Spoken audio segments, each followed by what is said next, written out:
Hey night owls and jungle wanderers, it's your favorite late night rodent, Monk. Welcome to the Jungle Book presented by Monk's Midnight Soundscapes. Yes, this is absolutely a cheap ploy to juice our watch time. Do I look ashamed? Not even a whisker. Here's the deal, we're figuring this out as we go, but you're here, I'm here, and that makes it an adventure. So grab a pillow, settle in with the wolves and tigers, and let's see where Kipling takes us. Before we dive into chapter 1, do the good neighbor thing, subscribe, and smack that little notification bell so you know the moment the next chapter drops. Alright, enough chatter. Let's slip into the jungle. The Jungle Book by Rudyard Kipling. In the original 1894 text from Project Gutenberg. Chapter 1. Mowgli's Brothers. It was 7 o'clock of a very warm evening in the Sianee Hills when Father Wolf woke up from his day's rest, scratched himself, yawned, and spread out his paws, one after the other, to get rid of the sleepy feeling in the tips.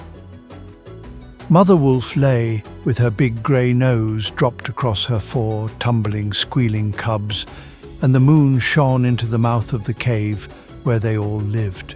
"Ah," said Father Wolf, "it is time to hunt again." and he was going to spring downhill when a little shadow with a bushy tail crossed the threshold and whined, "Good luck go with you, O Chief of the Wolves, and good luck and strong white teeth go with the noble children, that they may never forget the hungry in this world." It was the jackal. Tabaki, the dishlicker, and the wolves of India despise Tabaki because he runs about making mischief and telling tales and eating rags and pieces of leather from the village rubbish heaps. They are afraid of him too, because Tabaki, more than anyone else in the jungle, is apt to go mad. And then he forgets that he was ever afraid of anyone, and runs through the forest biting everything in his way. Even the tiger hides when little Tabaki goes mad, for madness is the most disgraceful thing that can overtake a wild creature. We call it hydrophobia, but they call it Diwani, the madness, and run. "Enter then and look," said Father Wolf stiffly. "But there is no food here?" "For a wolf, no, said Tabaki. but for so mean a person as myself, a dry bone is a good feast. Who are we, the Gidderlog, the jackal people, to pick and choose?" He scuttled to the back of the cave, where he found the bone of a buck with some meat on it, and sat cracking the end merrily. "All thanks for this good meal," he said, licking his lips. "How beautiful are the noble children! How large are their eyes! And so young, too. Indeed, indeed, I might have remembered that the children of kings are men from the beginning." Now, Tabaki knew as well as anyone else that there is nothing so unlucky as to compliment children to their faces, and it pleased him to see Mother and Father Wolf look uncomfortable. Tabaki sat still, rejoicing in the mischief that he had made, and then he said spitefully, "Shere Khan, the big one, has shifted his hunting grounds. He will hunt among these hills during the next moon, so he has told me." Shere Khan was the tiger who lived near the Waingunga River, 20 miles away. "He has no right. Father Wolf began angrily. By the law of the jungle, he has no right to change his quarters without fair warning.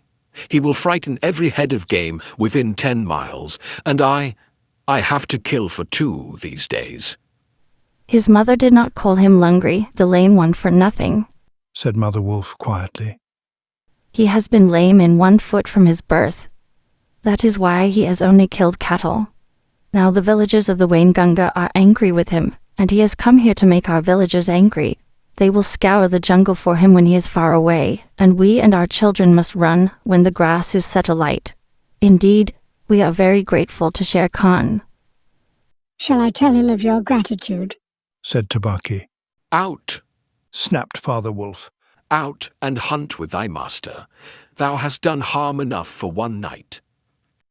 "I go." Said Tabaki quietly. "Ye can hear Shere Khan below in the thickets. I might have saved myself the message."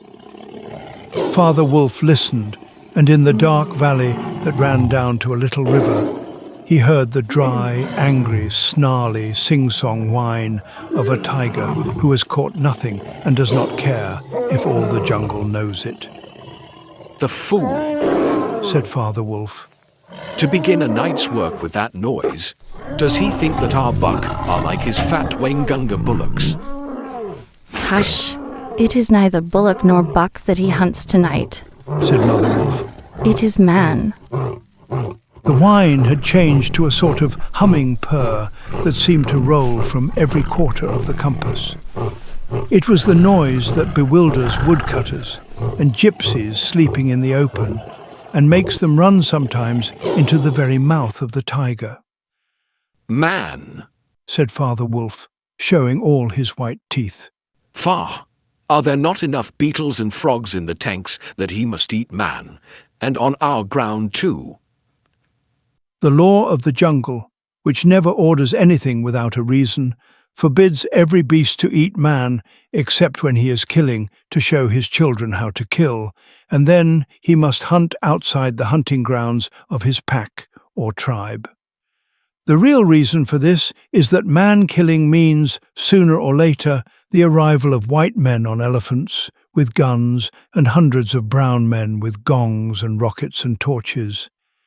Then everybody in the jungle suffers.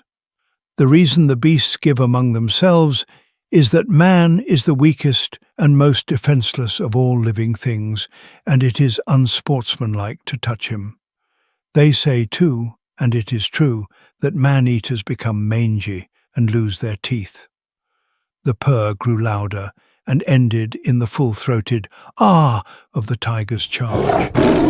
Then there was a howl, an untigerish howl from Shere Khan. He has missed, said Mother Wolf. What is it? Father Wolf ran out a few paces and heard Shere Khan muttering and mumbling savagely as he tumbled about in the scrub. The fool has had no more sense than to jump at a woodcutter's campfire, so he has burned his feet, said Father Wolf with a grunt. Tabaki is with him. Something is coming uphill, said Mother Wolf, twitching one ear. Get ready. The bushes rustled a little in the thicket, and Father Wolf dropped with his haunches under him, ready for his leap. Then, if you had been watching, you would have seen the most wonderful thing in the world. The wolf checked in mid-spring. He made his bound before he saw what it was he was jumping at, and then he tried to stop himself.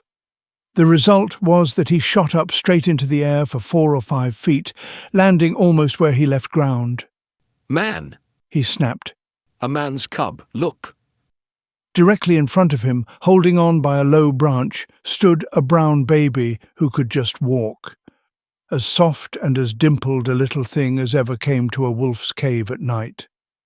He looked up into Father Wolf's face and laughed. Is that a man's cub? Said Mother Wolf. I have never seen one. Bring it here.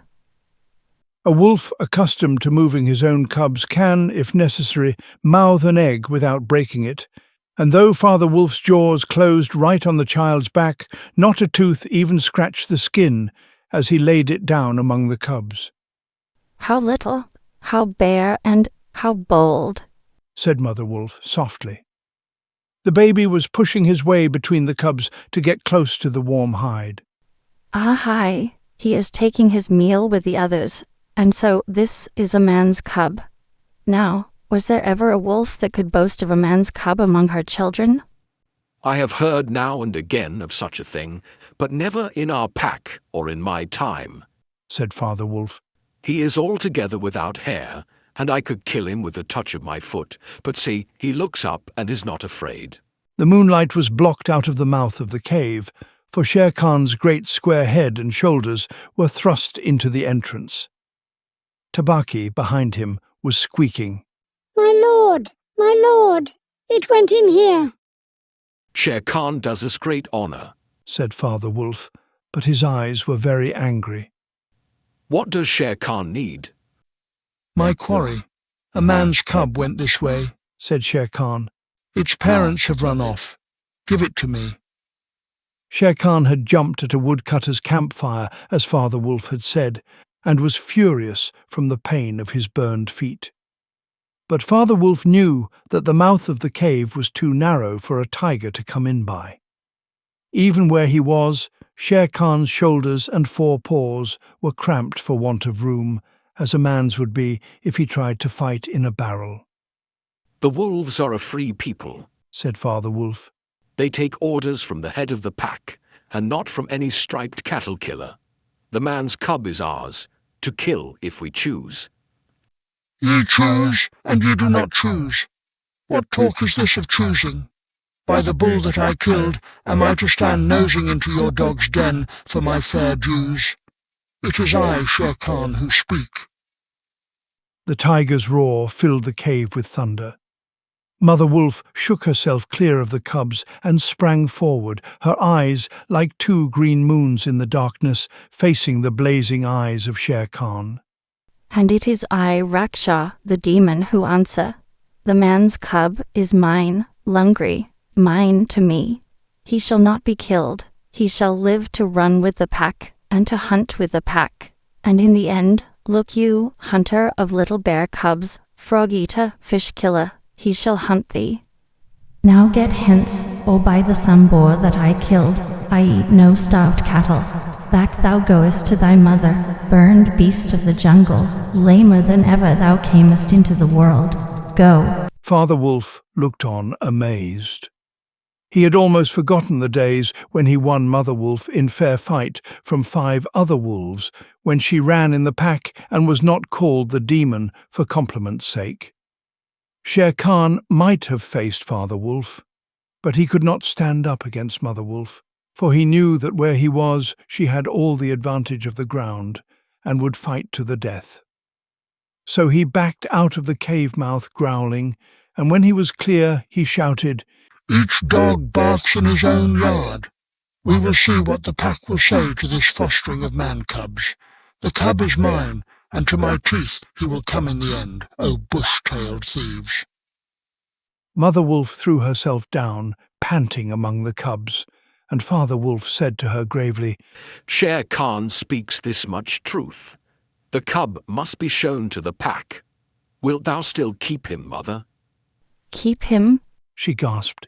He came bare by night, alone and very hungry, yet he was not afraid. Look, he has pushed one of my babes to one side already, and that lame butcher would have killed him, and would have run off to the Wainganga, while the villagers here hunted through all our lairs in revenge. Keep him? Assuredly I will keep him. Lie still, little frog. O thou Mowgli, for Mowgli the frog, I will call thee. The time will come when thou wilt hunt Shere Khan, as he has hunted thee. But what will our pack say? Said Father Wolf. The law of the jungle lays down very clearly that any wolf may, when he marries, withdraw from the pack he belongs to. But as soon as his cubs are old enough to stand on their feet, he must bring them to the pack council, which is generally held once a month at full moon, in order that the other wolves may identify them. After that inspection, the cubs are free to run where they please, and until they have killed their first buck, no excuse is accepted if a grown wolf of the pack kills one of them. The punishment is death where the murderer can be found. And if you think for a minute, you will see that this must be so. Father Wolf waited till his cubs could run a little, and then on the night of the pack meeting, took them and Mowgli and Mother Wolf to the Council Rock, a hilltop covered with stones and boulders where 100 wolves could hide. Akela, the great grey lone wolf, who led all the pack by strength and cunning, lay out at full length on his rock, and below him sat 40 or more wolves of every size and colour, from badger-coloured veterans who could handle a buck alone to young black 3-year-olds who thought they could. The lone wolf had led them for a year now. He had fallen twice into a wolf trap in his youth, and once he had been beaten and left for dead. So he knew the manners and customs of men. There was very little talking at the rock. The cubs tumbled over one another in the centre of the circle where their mothers and fathers sat, and now and again a senior wolf would go quietly up to a cub, look at him carefully, and return to his place on noiseless feet. Sometimes a mother would push her cub far out into the moonlight to be sure that he had not been overlooked. Akela from his rock would cry, Ye know the law, ye know the law. Look well, O wolves. and the anxious mothers would take up the call, Look, look well, O wolves. At last, and Mother Wolf's neck bristles lifted as the time came, Father Wolf pushed Mowgli the frog, as they called him, into the centre, where he sat laughing and playing with some pebbles that glistened in the moonlight. Akela never raised his head from his paws, but went on with the monotonous cry. Look well. A muffled roar came up from behind the rocks, the voice of Shere Khan crying, The cub is mine. Give him to me. What have the free people to do with a man's cub? Akela never even twitched his ears. All he said was, Look well, O wolves. What have the free people to do with the orders of any save the free people? Look well. There was a chorus of deep growls, and a young wolf in his 4th year flung back Shere Khan's question to Akela. What have the free people to do with a man's cub? Now, the law of the jungle lays down that if there is any dispute as to the right of a cub to be accepted by the pack, he must be spoken for by at least 2 members of the pack who are not his father and mother. Who speaks for this cub? Said Akela. Among the free people, who speaks? There was no answer, and Mother Wolf got ready for what she knew would be her last fight, if things came to fighting. Then the only other creature who is allowed at the pack council, Baloo, the sleepy brown bear who teaches the wolf cubs the law of the jungle. Old Baloo, who can come and go where he pleases because he eats only nuts and roots and honey, rose up on his hind quarters and grunted. The man's cub, He said. I speak for the man's cub. There is no harm in a man's cub. I have no gift of words, but I speak the truth. Let him run with the pack and be entered with the others. I myself will teach him. We need yet another, said Akela. Baloo has spoken, and he is our teacher for the young cubs. Who speaks besides Baloo? A black shadow dropped down into the circle. It was Bagheera, the Black Panther, inky black all over, but with the panther markings showing up in certain lights like the pattern of watered silk.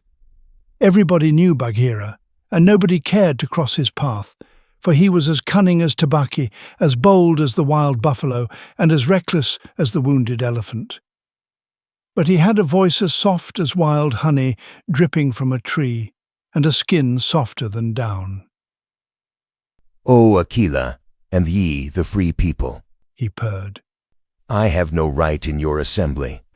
But the law of the jungle says that if there is a doubt, which is not a killing matter, in regard to a new cub, the life of that cub may be bought at a price. And the law does not say who may or may not pay that price. Am I right? Good. Good, said the young wolves, who are always hungry. Listen to Bagheera. The cub can be bought for a price. It is the law. Knowing that I have no right to speak here, I ask your leave. Speak then, cried 20 voices. To kill a bear cub is shame. Besides, he may make better sport for you when he is grown.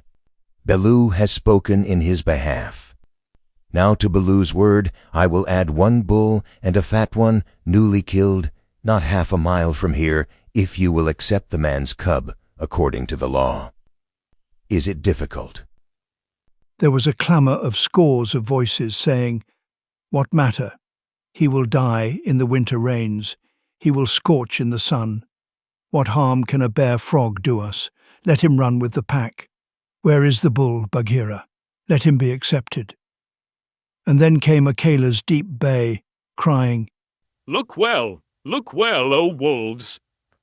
Mowgli was still playing with the pebbles, and he did not notice when the wolves came and looked at him one by one. At last they all went down the hill for the dead bull, and only Akela, Bagheera, Baloo, and Mowgli's own wolves were left. Shere Khan roared still in the night, for he was very angry that Mowgli had not been handed over to him. "Aye, roar well," said Bagheera under his whiskers. "for the time comes when this bare thing will make thee roar to another tune, or I know nothing of man." It was well done, said Akela. Men and their cubs are very wise. He may be a help in time. "Truly, a help in time of need, for none can hope to lead the pack forever," said Bagheera. Akela said nothing.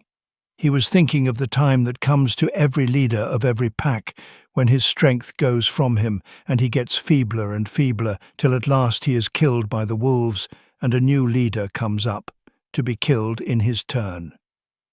Take him away, he said to Father Wolf, and train him as befits one of the free people. and that is how Mowgli was entered into the Seeonee wolf pack for the price of a bull, and on Baloo's good word. Now you must be content to skip 10 or 11 whole years, and only guess at all the wonderful life that Mowgli led among the wolves, because if it were written out, it would fill ever so many books. He grew up with the cubs, though they, of course, were grown wolves almost before he was a child, and Father Wolf taught him his business, and the meaning of things in the jungle, till every rustle in the grass, every breath of the warm night air, every note of the owls above his head, every scratch of a bat's claws as it roosted for a while in a tree, and every splash of every little fish jumping in a pool meant just as much to him as the work of his office means to a businessman. When he was not learning, he sat out in the sun and slept and ate and went to sleep again. When he felt dirty or hot, he swam in the forest pools. And when he wanted honey, Baloo told him that honey and nuts were just as pleasant to eat as raw meat. He climbed up for it, and that Bagheera showed him how to do. Bagheera would lie out on a branch and call, "Come along, little brother." And at first Mowgli would cling like the sloth, but afterward he would fling himself through the branches almost as boldly as the grey ape. He took his place at the council rock too, when the pack met, and there he discovered that if he stared hard at any wolf, the wolf would be forced to drop his eyes, and so he used to stare for fun. At other times he would pick the long thorns out of the pads of his friends, for wolves suffer terribly from thorns and burrs in their coats. He would go down the hillside into the cultivated lands by night, and look very curiously at the villagers in their huts. But he had a mistrust of men, because Bagheera showed him a square box with a drop gate so cunningly hidden in the jungle that he nearly walked into it, and told him it was a trap. He loved better than anything else to go with Bagheera into the dark, warm heart of the forest, to sleep all through the drowsy day, and at night see how Bagheera did his killing. Bagheera killed right and left as he felt hungry, and so did Mowgli, with one exception. As soon as he was old enough to understand things, Bagheera told him that he must never touch cattle because he had been bought into the pack at the price of a bull's life. "All the jungle is thine," said Bagheera, "and thou canst kill everything that thou art strong enough to kill. But for the sake of the bull that bought thee, thou must never kill or eat any cattle, young or old. That is the law of the jungle." Mowgli obeyed faithfully, and he grew and grew strong as a boy must grow who does not know that he is learning any lessons and who has nothing in the world to think of except things to eat. Mother Wolf told him once or twice that Shere Khan was not a creature to be trusted, and that some day he must kill Shere Khan. But though a young wolf would have remembered that advice every hour, Mowgli forgot it because he was only a boy, though he would have called himself a wolf if he had been able to speak in any human tongue. Shere Khan was always crossing his path in the jungle, for as Akela grew older and feebler, the lame tiger had come to be great friends with the younger wolves of the pack, who followed him for scraps, a thing Akela would never have allowed if he had dared to push his authority to the proper bounds. Then Shere Khan would flatter them and wonder that such fine young hunters were content to be led by a dying wolf and a man's cub. "They tell me," Shere Khan would say, "that at council you dare not look him between the eyes." and the young wolves would growl and bristle. Bagheera, who had eyes and ears everywhere, knew something of this, and once or twice he told Mowgli in so many words that Shere Khan would kill him some day, and Mowgli would laugh and answer, "I have the pack, and I have thee, and Baloo, though he is so lazy, might strike a blow or two for my sake. Why should I be afraid?" It was one very warm day that a new notion came to Bagheera, born of something that he had heard. Perhaps Ikki the porcupine had told him, but he said to Mowgli when they were deep in the jungle, as the boy lay with his head on Bagheera's beautiful black skin, "Little brother, how often have I told thee that Shere Khan is thy enemy?" As many times as there are nuts on that palm. said Mowgli, who naturally could not count. What of it? I am sleepy, Bagheera, and Shere Khan is all long tail and loud talk, like Mao, the peacock. But this is no time for sleeping. Baloo knows it, I know it, the pack know it, and even the foolish deer know. Tabaki has told thee too. Ho, ho, said Mowgli. Tabaki came to me not long ago with some rude talk that I was an unclothed man's cub and not fit to dig pig nuts, but I caught Tabaki by the tail and swung him twice against a palm tree to teach him better manners. That was foolishness, for though Tabaki is a mischief maker, he would have told thee of something that concerned thee closely. Open those eyes, little brother. Shere Khan dares not kill thee in the jungle for fear of those that love thee. But remember, Akela is very old, and soon the day comes when he cannot kill his buck, and then he will be leader no more. Many of the wolves that looked thee over when thou wast brought to the council first are old too, and the young wolves believe, as Shere Khan has taught them, that a man-cub has no place with the pack. In a little time, thou wilt be a man. And what is a man that he should not run with his brothers? Said Mowgli. I was born in the jungle. I have obeyed the law of the jungle, and there is no wolf of ours from whose paws I have not pulled a thorn. Surely they are my brothers. Bagheera stretched himself at full length and half shut his eyes. Little brother, said he, feel under my jaw. Mowgli put up his strong brown hand, and just under Bagheera's silky chin, where the giant rolling muscles were all hid by the glossy hair, he came upon a little bald spot. There is no one in the jungle that knows that I, Bagheera, carry that mark, the mark of the collar. And yet, little brother, I was born among men, and it was among men that my mother died, in the cages of the king's palace at Odipur. It was because of this that I paid the price for thee at the council when thou wast a little naked cub. Yes, I too was born among men. I had never seen the jungle. They fed me behind bars from an iron pan, till one night I felt that I was Bagheera, the panther, a no-man's plaything, and I broke the silly lock with one blow of my paw and came away. And because I had learned the ways of men, I became more terrible in the jungle than Shere Khan. Is it not so? Yes, said Mowgli. All the jungle fear Bagheera, all except Mowgli. Oh, thou art a man's cub, said the Black Panther very tenderly.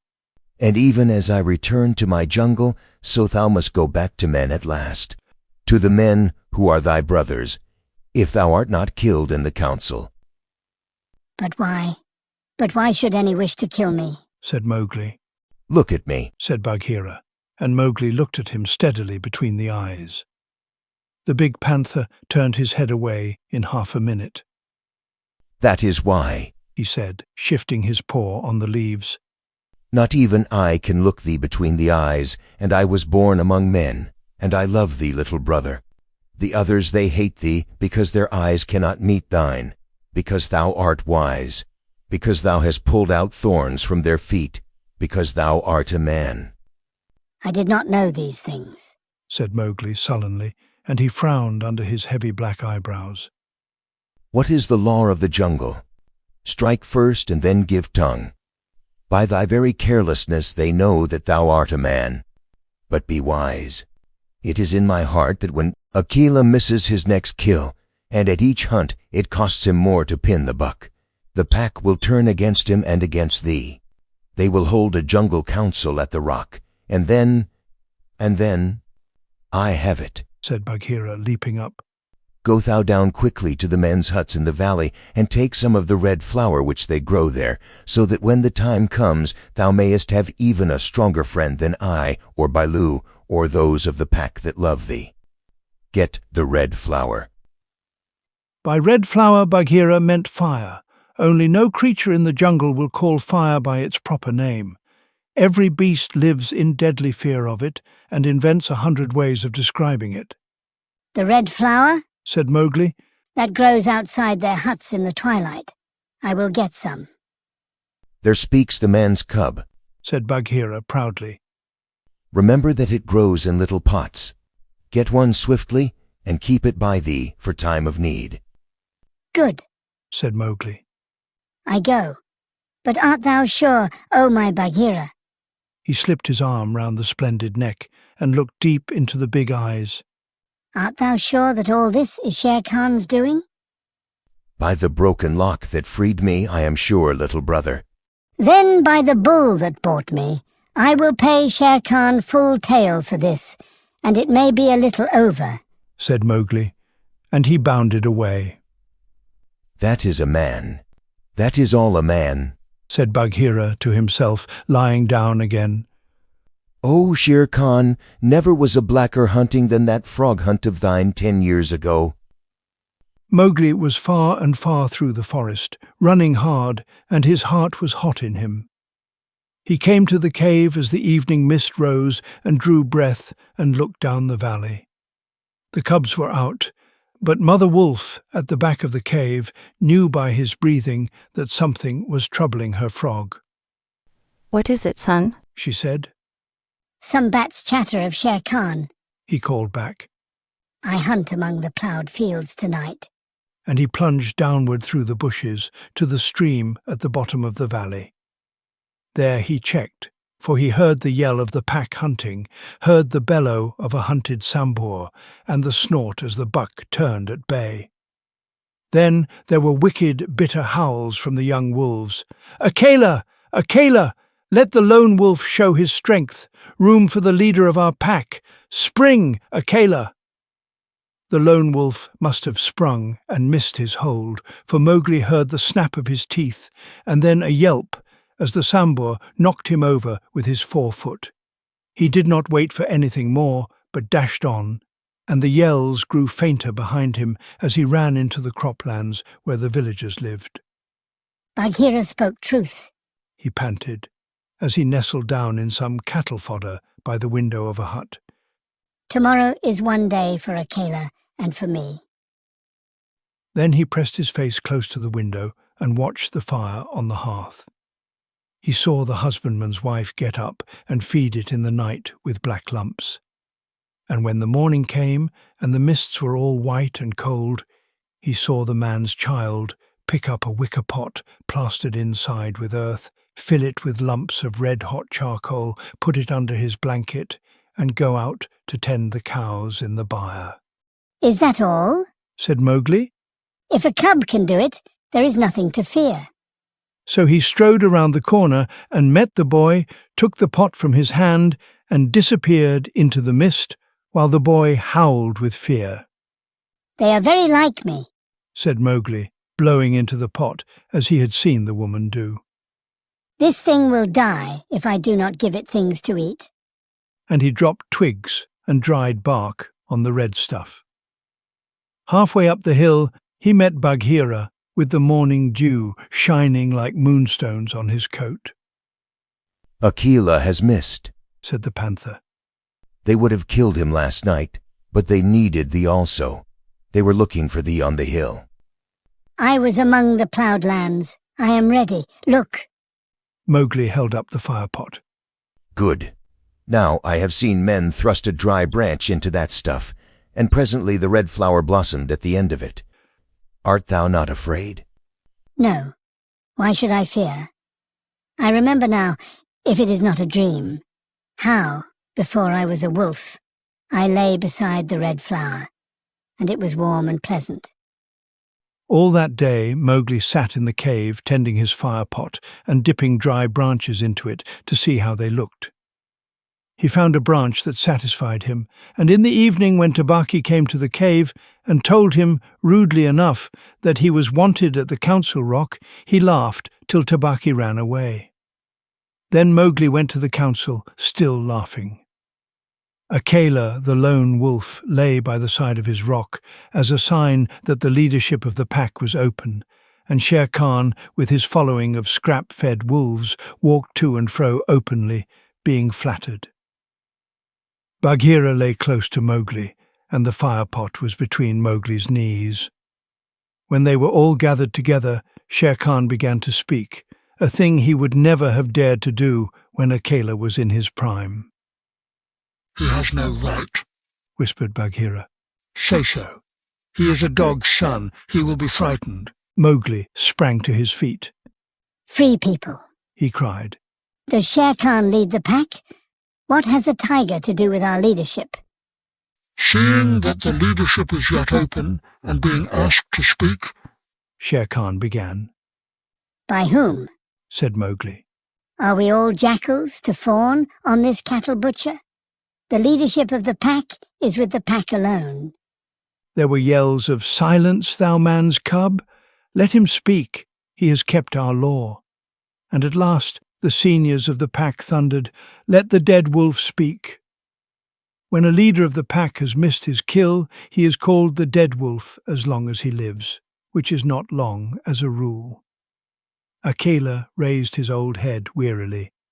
Free people, and ye too, jackals of Shere Khan. For 12 seasons I have led ye to and from the kill, and in all that time not one has been trapped or maimed.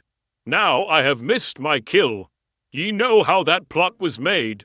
Ye know how ye brought me up to an untried buck to make my weakness known. It was cleverly done. Your right is to kill me here on the council rock now. Therefore I ask, who comes to make an end of the lone wolf? For it is my right, by the law of the jungle, that ye come one by one. There was a long hush, for no single wolf cared to fight Akela to the death. Then Shere Khan roared, Bah! What have we to do with this toothless fool? He is doomed to die. It is the man-cub who has lived too long. Free people, he was my meat from the first. Give him to me. I am weary of this man-wolf folly. He has troubled the jungle for 10 seasons. Give me the man-cub, or I will hunt here always and not give you one bone. He is a man's child, and from the marrow of my bones, I hate him. Then more than half the pack yelled, "A man! A man! What has a man to do with us? Let him go to his own place." And turn all the people of the villages against us?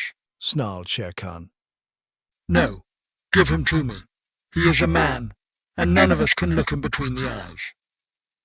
Akela lifted his head again and said, He has eaten our food. He has slept with us. He has driven game for us. He has broken no word of the law of the jungle. Also, I paid for him with a bull when he was accepted. The worth of a bull is little, but Bagheera's honor is something that he will perhaps fight for, said Bagheera in his gentlest voice. "A bull paid 10 years ago," the pack snarled. "What do we care for bones 10 years old?" Or for a pledge, said Bagheera, his white teeth bared under his lip. Well, are ye called the free people? No man's cub can run with the people of the jungle, roared Shere Khan. Give him to me. He is our brother in all but blood, Akela went on. And you would kill him here. In truth, I have lived too long. Some of ye are eaters of cattle, and of others I have heard that under Shere Khan's teaching ye go by dark night and snatch children from the villager's doorstep. Therefore I know ye to be cowards, and it is to cowards I speak. It is certain that I must die, and my life is of no worth, or I would offer that in the man-cub's place. but for the sake of the honor of the pack. A little matter that by being without a leader ye have forgotten. I promise that if ye let the man-cub go to his own place, I will not, when my time comes to die, bear one tooth against ye. I will die without fighting. That will at least save the pack 3 lives. More I cannot do, but if ye will, I can save you the shame that comes of killing a brother against whom there is no fault, a brother spoken for and brought into the pack, according to the law of the jungle. "He is a man, a man, a man," snarled the pack, and most of the wolves began to gather round Shere Khan, whose tail was beginning to switch. "Now the business is in thy hands," said Bagheera to Mowgli. "We can do no more except fight." Mowgli stood upright, the fire pot in his hands. Then he stretched out his arms and yawned in the face of the council, but he was furious with rage and sorrow, for, wolf-like, the wolves had never told him how they hated him. "Listen, you," he cried. "there is no need for this dog's jabber. Ye have told me so often tonight that I am a man, though indeed I would have been a wolf with you to my life's end, that I feel your words are true. So I do not call ye my brothers any more, but sag dogs, as a man should. What ye will do, and what ye will not do, is not yours to say. That matter is with me, and that we may see the matter more plainly, I, the man, have brought here a little of the red flower, which ye, dogs, fear." He flung the fire pot on the ground, and some of the red coals lit a tuft of dried moss that flared up as all the council drew back in terror before the leaping flames. Mowgli thrust his dead branch into the fire till the twigs lit and crackled, and whirled it above his head among the cowering wolves. "Thou art the master," said Bagheera in an undertone. "Save Akela from the death. He was ever thy friend." Akela, the grim old wolf, who had never asked for mercy in his life, gave one piteous look at Mowgli as the boy stood all naked, his long black hair tossing over his shoulders in the light of the blazing branch that made the shadows jump and quiver. "Good," said Mowgli, staring around slowly and thrusting out his lower lip. "I see that ye are dogs. I go from you to my own people, if they be my own people. The jungle is shut to me, and I must forget your talk and your companionship, but I will be more merciful than ye are. Because I was all but your brother in blood, I promise that when I am a man among men, I will not betray ye to men, as ye have betrayed me." He kicked the fire with his foot, and the sparks flew up. "There shall be no war between any of us and the pack. But here is a debt to pay before I go." He strode forward to where Shere Khan sat, blinking stupidly at the flames, and caught him by the tuft on his chin. Bagheera followed close in case of accidents. "Up, dog!" Mowgli cried. "Up when a man speaks, or I will set that coat ablaze." Shere Khan's ears lay flat back on his head, and he shut his eyes, for the blazing branch was very near. "This cattle killer said he would kill me in the council because he had not killed me when I was a cub. Thus and thus then do we beat dogs when we are men. Stir a whisker, Lungri, and I ram the red flower down thy gullet." He beat Shere Khan over the head with the branch, and the tiger whimpered and whined in an agony of fear. "Pah! Singed jungle cat. Go now. But remember when next I come to the council rock, as a man should come, it will be with Shere Khan's hide on my head. For the rest, Akela goes free to live as he pleases. Ye will not kill him, because that is not my will. Nor do I think that ye will sit here any longer, lolling out your tongues as though ye were somebody's, instead of dogs whom I drive out. Thus, go." The fire was burning furiously at the end of the branch, and Mowgli struck right and left round the circle, and the wolves ran howling with the sparks burning their fur. At last there were only Akela, Bagheera, and perhaps 10 wolves that had taken Mowgli's part. Then something began to hurt Mowgli inside him, as he had never been hurt in his life before, and he caught his breath and sobbed, and the tears ran down his face. "What is it? What is it?" He said. "I do not wish to leave the jungle, and I do not know what this is. Am I dying, Bagheera?" No, little brother, those are only tears such as men use, said Bagheera. Now I know thou art a man, and a man's cub no longer. The jungle is shut indeed to thee henceforward. Let them fall, Mowgli. They are only tears. So Mowgli sat and cried as though his heart would break, and he had never cried in all his life before. "Now," he said, "I will go to men, but first I must say farewell to my mother." and he went to the cave where she lived with Father Wolf, and he cried on her coat, while the 4 cubs howled miserably. "You will not forget me?" said Mowgli. "Never while we can follow a trail," said the cubs. "Come to the foot of the hill when thou art a man, and we will talk to thee, and we will come into the croplands to play with thee by night." Come soon, said Father Wolf. O wise little frog, come again soon, for we behold thy mother and I. Come soon, said Mother Wolf. Little naked son of mine, fullest and child of man, I love thee more than ever I love my cubs. "I will surely come, said Mowgli. and when I come, it will be to lay out Shere Khan's hide upon the council rock. Do not forget me. Tell them in the jungle never to forget me." The dawn was beginning to break when Mowgli went down the hillside alone to the crops to meet those mysterious things that are called men. This concludes Chapter 1 of the Jungle Book. We will return soon with Chapter 2, Hunting Song of the Seonee Pack.